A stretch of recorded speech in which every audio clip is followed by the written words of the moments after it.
We really do need some grown-up economics these days. We don't get it. We see economists, politicians, journalists, and others obsessing about micro details of changes in tiny indices when they do not seem to be in the slightest bit concerned about how they're calculated, and claim as a consequence that the world is going to hell in a handcart or that Rachel Reeves is now delivering an economic miracle. And neither of those claims is true based upon the analysis that they have to offer. What I'm suggesting to you is that right now, in the UK, the economy is stagnant. Nothing is really changing. The monthly change in the rate of inflation is neither here nor there.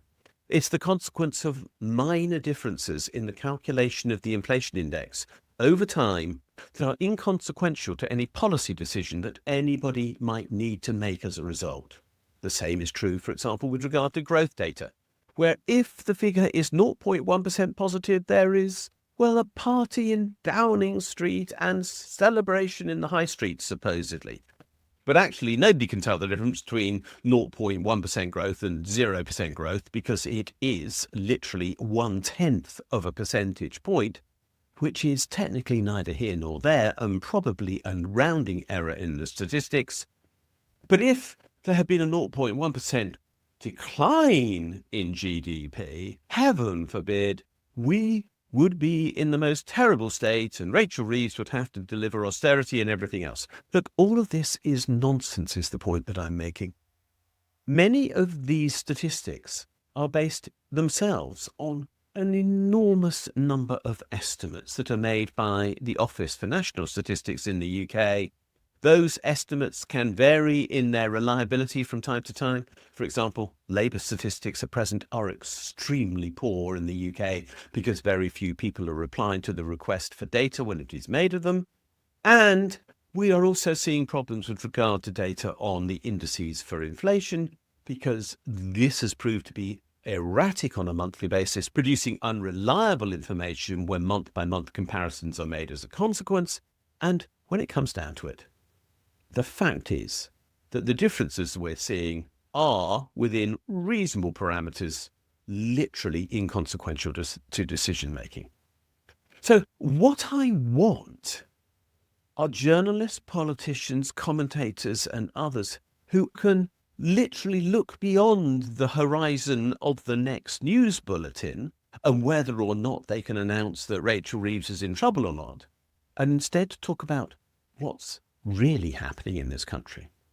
What's really happening in this country is that we are not making the things that people want, and therefore we are not growing.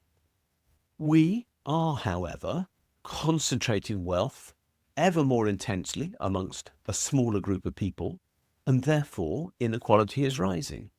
We are not managing to deliver the public services that matter. We are not collecting tax that is earned because the government is not investing in the process.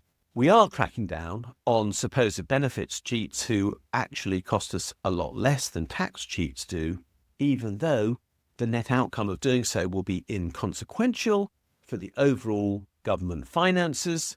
But this does make the journalists feel so much better because beating up people who are in poverty is apparently a great pastime.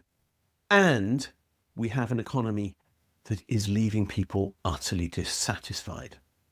There is no index we have that addresses that fact. And this is the curious point.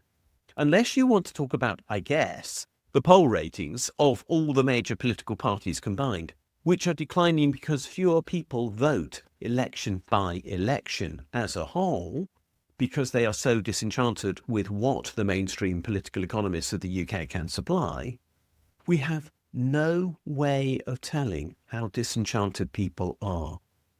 And again, this is why I want to talk about grown-up economics.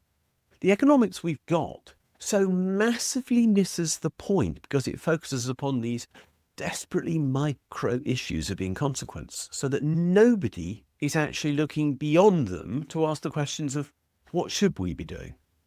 Should we be tackling climate change? Should we be literally making people's houses more resilient, street by street, house by house, window by window, employing people to do it? Should we be talking about real financial and economic security by providing a food system that actually doesn't poison us as ultra-processed food does?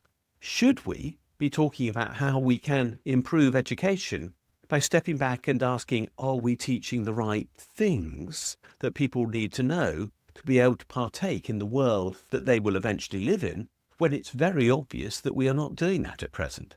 Should we be asking why it is that we are not funding our tax authority to collect the money owing to it, when doing so would protect honest businesses who are struggling to survive because they're being undermined by tax cheats, of whom there are hundreds and thousands and even hundreds of thousands in the UK economy? Those are big economic questions. What we should do, why we should do it, are the questions that need answering. But instead, we get economic analysis that focuses on the fact that last month, things did not quite work out as budgeted, even though nobody has ever worked out why the budget was set in the way it was in the first place. Should we be going back to these fundamental points?